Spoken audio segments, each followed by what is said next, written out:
Jesus. Eu vou ler um texto hoje aqui, que está escrito em Provérbios, capítulo 28, versículo 13, que diz o seguinte: o que encobre as suas transgressões, seus pecados, nunca prosperará, mas o que as confessa e deixa alcançará misericórdia.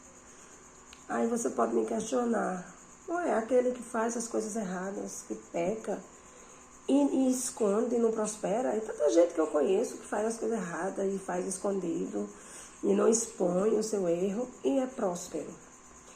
Essa prosperidade aqui é uma prosperidade espiritual. Se nós pecarmos, escondermos os nossos pecados e ficar por isso mesmo, é impossível haver um progresso, uma prosperidade espiritual. Não tem possibilidade. Por quê? Porque em outro texto a Bíblia diz que o pecado separa o homem de Deus. Como é que você e eu podemos estar bem espiritualmente se a gente está em pecado? Se não mantém comunhão com Cristo, se não está em intimidade com Ele, estamos afastados dele. Então, não adianta esconder. Por quê? Porque muitas vezes esconde de quê? Do pastor, dos irmãos, do ministério, da igreja, enfim, da sociedade. Mas nunca vai esconder de Deus, porque Ele é onisciente, Ele sabe de todas as coisas. Ele é onipresente, Ele está presente em todos os lugares. Então, onde quer que eu esteja, você esteja, Ele vai estar presente e vai estar vendo o que estamos fazendo. Então, não adianta brincar de esconde com Deus, porque não funciona. A Bíblia diz que os olhos de Deus estão sobre toda a terra. Aí, além desse texto aqui que fala que o que encobre a sua transgressão não prospera, não cresce, não avança, não está subindo, né? Na escadinha, passo a passo para ir para o céu.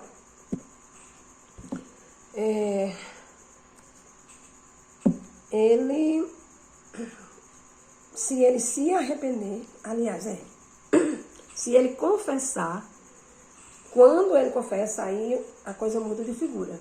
Porque quando nós confessamos o nosso pecado e deixamos, abandonamos de verdade, é se arrepender e abandonar. Porque se não houver arrependimento, não vai conseguir abandonar. Porque vai almejar pecar novamente. Porque não houve arrependimento. Né?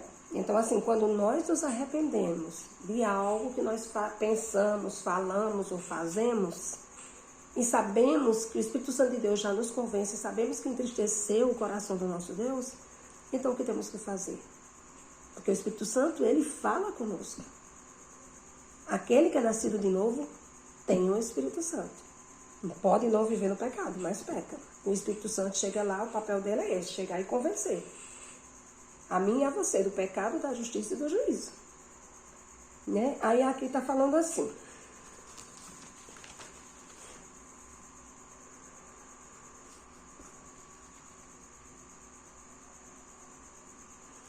Enquanto eu calei o meu pecado, eu estou falando aqui sem achar, mas eu vou dizer.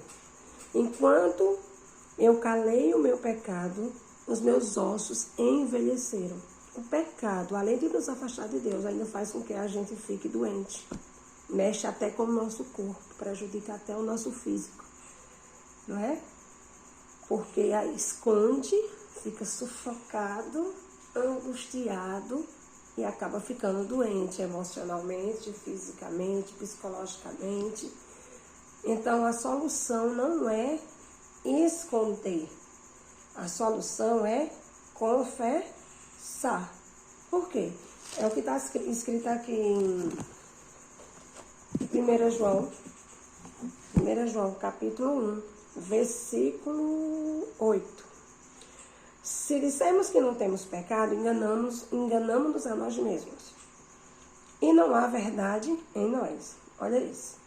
Se confessarmos os nossos pecados, se confessarmos, não escondermos.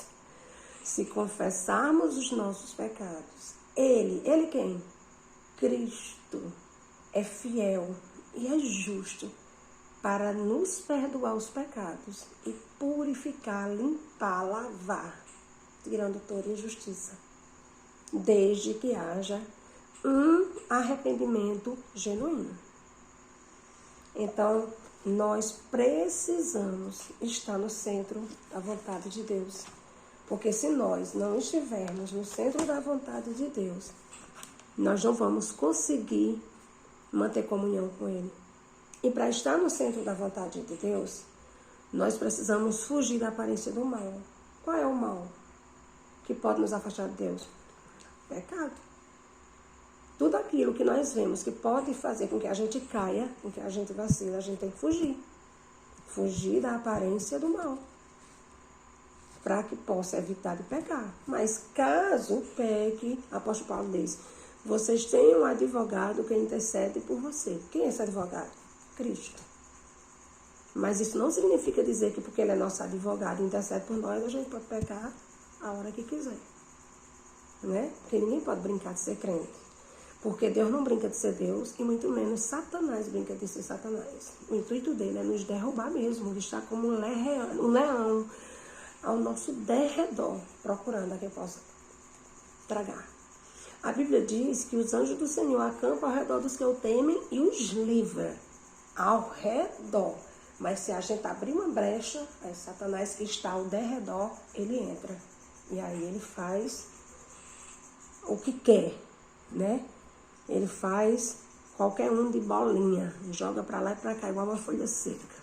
Por isso que nós devemos permanecer no centro da vontade de Deus, procurando ter uma vida de santidade diante do Senhor. Porque ele já disse, seja santo como eu sou santo. Ele disse também, aquele que é santo se santifique mais, aquele que é sujo se suje mais. E aí? O que nós vamos escolher?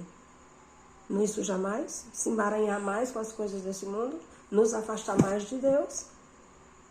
Ou vamos escolher se aproximar dele, estar na presença dele, se enchendo do Espírito Santo, né? Recebendo a unção, poder e ainda resgatando outros, sendo luz, sendo sal, sendo referência e pegando a palavra para resgatar muitos outros que também precisam de Cristo.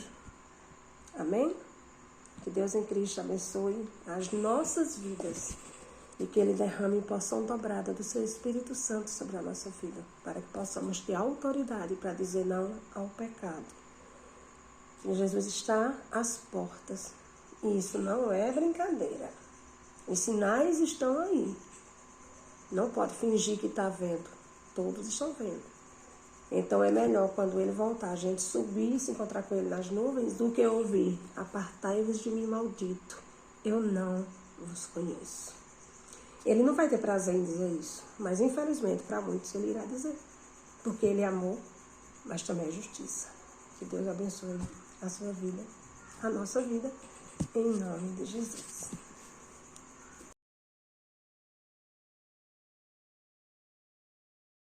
Renovação quero sentir quando tua mão me tocar. Então minha alma feliz vai querer voar. Persista olhando para Jesus, o autor e consumador da sua fé. E não esqueça que Jesus está voltando. Amém? Deus abençoe.